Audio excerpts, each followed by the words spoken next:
This is foreshadowing. For what? I don't know. You gotta watch the video. Hey, how's it going?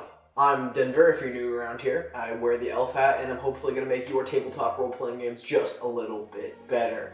If you are new around here, be sure you like, subscribe, and comment. All the engagement helps. Channel's pretty young right now, coming in at a big 18 subs. Hopefully we'll we're gonna break 20 on this one though. We're gonna do it. Big 20 subscribers, 20 subscriber special. I'm gonna make a campaign setting for my 20 subscriber special, so subscribe. That was a lie. I just lied to you. I'm a liar. This week's video is all about encounters.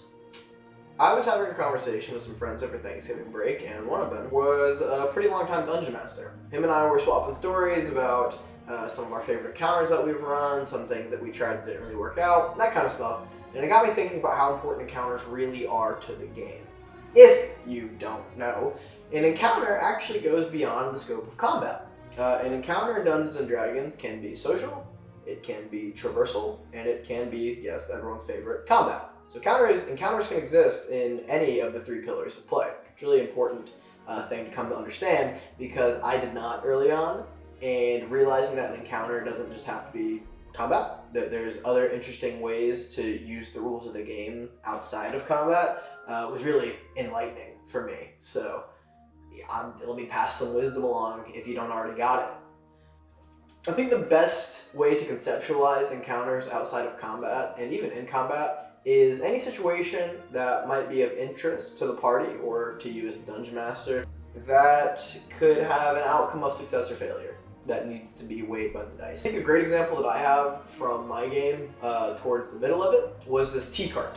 The party was in an elven civilization and they were walking through the woods. And I had prepared this little encounter and I rolled it as a random encounter to see if it would transpire or not. The dice came up true, and so we went ahead and I presented the party with this tea cart. It was run by this old elven woman who had these very elaborate blends of exotic teas and stuff like that.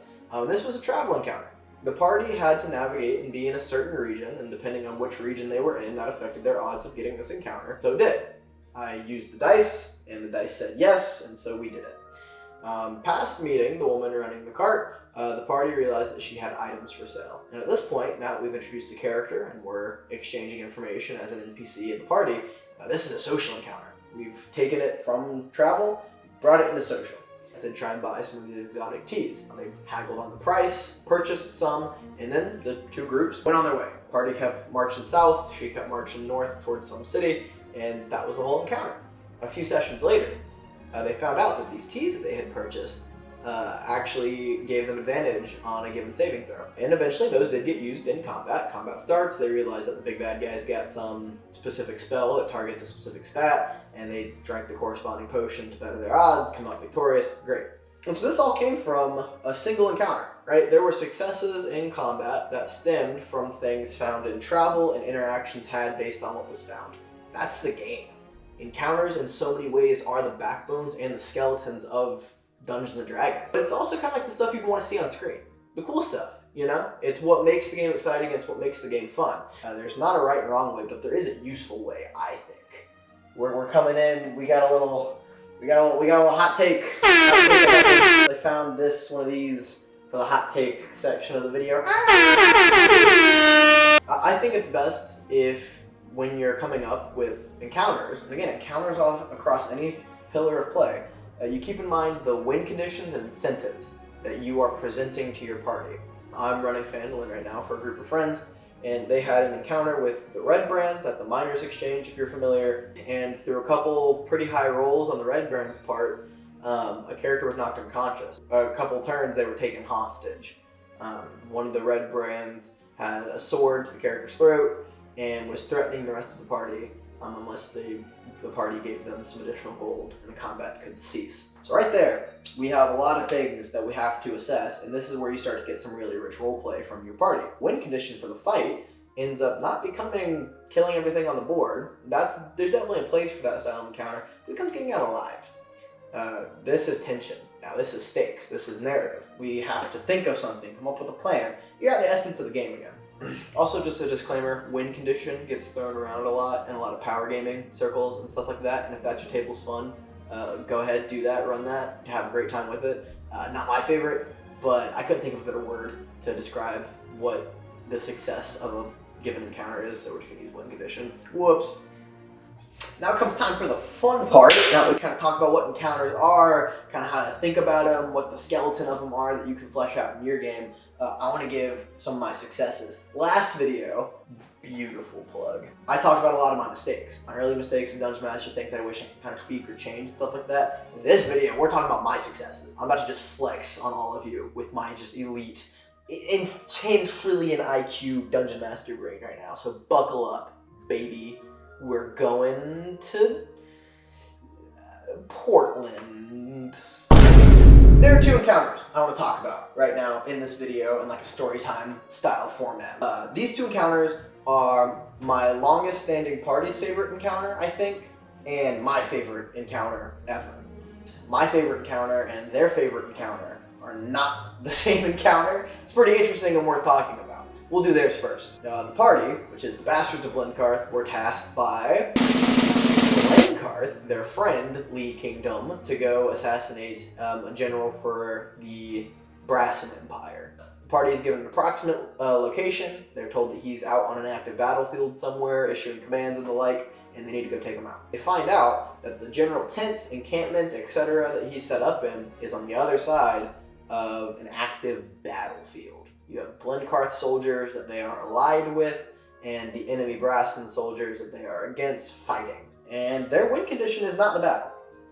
That's not something that they're there to really sway or interact with, but instead their win condition is the general. Their incentive is the general. They're getting paid for the general. So what do? They got to get to him somehow, and they decide the best way to do that is to go straight to the battlefield. Now, my party has explained that they love this encounter so much because I didn't run it as combat. Instead, what I decided to do is I let them pick what order they would go in, and I let them use any of the abilities at their disposal, and I had them roll d6s. And this was to do a few things. I'll put it up on the screen right now. I made a very, very, very primitive version of like a resolve rule set for running the wars between the kingdoms in my world, and I decided that for this battle specifically, the Blenkarth soldiers could likely be emboldened by the presence of the Bastards of Blenkarth in this battlefield. This could be something inspiring that they could rally around and maybe turn the tides of for this specific fight. I told the party, as you traverse through the battlefield, Blenkarth soldiers would attack you, you'd be fairly recognized, Brassen soldiers would. So there is an element of combat here, but I did not have the wherewithal to do it as initiative. There's too many soldiers, too many active things that like I don't think I have enough paper and pens to run that, or brain power. You know, I got like a megabyte of RAM in this thing. What I did instead is I kind of turned it into a travel encounter. The scope was so big, and they were trying to navigate from A to B that in my head, they're not winning a fight, they are traversing the area. I would count this as one of their favorite encounters because I was very freeform with how I allowed them to express what they wanted to do. And I let them just express their characters. So when an enemy troop was firing a firearm or bow and arrow at the monk, it wasn't a reaction. He could just catch as many as I felt feasible. So catch one, throw it back at somebody. I just let them do cool stuff. The wizard got to use, I think it was Bigsby's hand or telekinesis, just pick up a crumpled tower that a bunch of enemy troops were stationed on, just like shake it, they fall off like ants on a log, that kind of thing. And that's very little dice rolling. If they wanted to do something incredible, I made a check for it. But other than that, I really did just let them traverse this battlefield, expend the resources that they wanted to, and get to the general. And they loved it. They loved how powerful their characters felt. They loved that I would just pretty much facilitate whatever creative thing that they could think of to make the narrative their own. It was great. The next encounter, the last one I want to talk about before we close this video out, is my best dungeon mastering, I think, ever. I might change this at some point, and there's a couple other instances of DMing that are in my brain right now for competition, but coming into video 3 of this channel, I'm going to go with this one. The context for this is a city in Blenkarth, a southern city, Southport, was experiencing kidnappings. People were going missing, and Southport's kind of like a city-state, It sits in the Kingdom of Blimkarth, but it has a degree of autonomy to it, and the mayor of the city was looking for people to investigate where these people were going. The sewers came up as a potential option, likely story, right? And so they went to investigate. And what they found, they were pretty low level, and I think I toned down the stat block a little bit, but it was still pretty punishing, was a mind flayer. There's the foreshadowing. I told you it would come up. You just had to stick around. Woo! They attempt to do battle with the mind flayer and end up nearly successful, but the mind flayer ended up teleporting away. He vanished. Right? The party obviously very unsatisfied with that, especially because he seemed fairly on death's door. And they had another encounter with him later on. And it's this encounter that I think is some of my best DMing. They were investigating an entirely separate seaside cave near Southport, and then eventually they get to the last chamber of it and they find a sort of workshop set up. And it's currently occupied by that same mind flayer that they had fought previously. They lost their shit when I said that. It was the same one, the same facial, and it kind of had like a recognition to them as they did to it. So they started doing battle with it. The battle did not go very well at all. At this point, they were about the level they needed to be to handle a regular mind flayer, and so I just left it out of the book, and man, was it a punishing fight. And the mind flayer unfortunately did escape again. I think the wizard cast Confuse on him, and I open rolled, and it got the one result on Confuse where the mind flayer can just act normally, and it elected to banish itself away, teleport away, etc. At this point, the party hates this thing. There might have been one other encounter with it prior to the seaside cave, I don't remember exactly, but they hated it. And the fights were these long, grueling, just high damage numbers. It's terrifying, it's arrogant. I really hammed up the mind flayer, speaking telepathically into their brains as being this arrogant, prejudice, condescending entity, you know? And they hated it. They hated its personality. They hated its abilities. That is a fun fight, but they hated it. So now they're investigating, as they seem to have banished it from its cave. And they're looking around, they find a brine pool with tadpoles swimming in it, they dispatch of those. One of them goes to a chamber at the very back that was concealed by like a tarp, and they find on a table another mind flayer laying on its back, currently seeming to be in the process of being dissected. And this mind flayer calls out to the party member that found it and asks for help. I ended the session there, and for an IRL week, our group chat was just blowing up from them as people, their characters, the clashing perspectives, and what they think that they should do. I had never felt so gratified as a dungeon master for producing such a high level of investment in the party than with this encounter. I presented them something multiple times that their only intention for it as an entity was to kill it, and then provided them a vulnerable one asking for help. What do you do? This is roleplay, this is a dilemma. What actually ended up happening was a little bit of PvP. The table was very invested into it, there was a lot of green lights, this was the thing to do. They were looking forward to potentially like seeing what the clashing perspectives could look like when they finally came to a head, and the next session was great. Eventually they did elect to save it, and in the transpiring years of the campaign, it's proved to be a powerful ally with its own desires and motives. But I would definitely, like that level of investment for that week, I have not done anything, in my opinion, quite similar. Take from this story what you will, take that encounter, throw a villain at your party a couple times, let it get away, maybe they kill it, maybe it gets away again, and they find a similar entity. If you're running a traditional kind of Forgotten Realms campaign, you could do something like this with Dark Elves, maybe, or any other monster that you want to give a degree of personality. Orcs too, very good one. Really great way to flesh out your world, add some complexity, and then I think dilemmas too give characters a great way to express what they value and don't value. At moderation, unless you're trying to run a game that's giving everyone an existential crisis and a moral quandary every session, in which case, where's your table at? That sounds awesome, but not what I'm going for. So I try and keep it on leash, just like the mind flayer. Ooh, scary. And before we end this video, two things. One, it's dark because I stopped recording and totally forgot to do the question for this video. Last episode of this channel, is that how you say that? I don't know.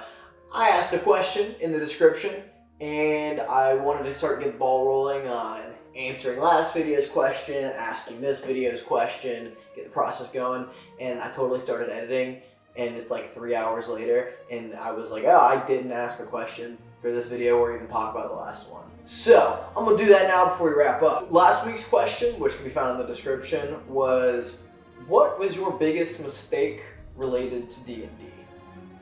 And I actually also asked this question on Reddit, which is where I'm going to be pulling the answer for this week from. And they say, my biggest mistake was oversharing information and motivations about some of the enigmatic characters, or at least the ones that were supposed to be enigmatic. I did a lot of lore about the motives of the gods in my pantheon, and it really broke down the experience in my opinion. So I definitely think that this is something worth talking about. As a dungeon master, I always struggled with making a bunch of cool stuff. You know, spending hours out of my week just world building and counter designing, that kind of thing. And then come game night, the party does something entirely differently, and all my awesome plans just get sidelined until whenever else. And it can be really tempting to tell the party what would have happened if they had done something differently, or to give insight to some villain or something like that. And I actually think that those things are okay in very, very, very small quantities and when done so very carefully. Definitely, I would encourage anybody who's worried about oversharing to check out Matt Coville's video on verisimilitude. I'll link it or attach it to this video somehow, some way. Basically, verisimilitude is making sure that the secondary world, the game world, feels real. And there's some things we can do out of game that impact if it feels real or not. Oversharing definitely reduces the verisimilitude, or can. So, you know, tip for the week, I guess, is keep the information on a leash.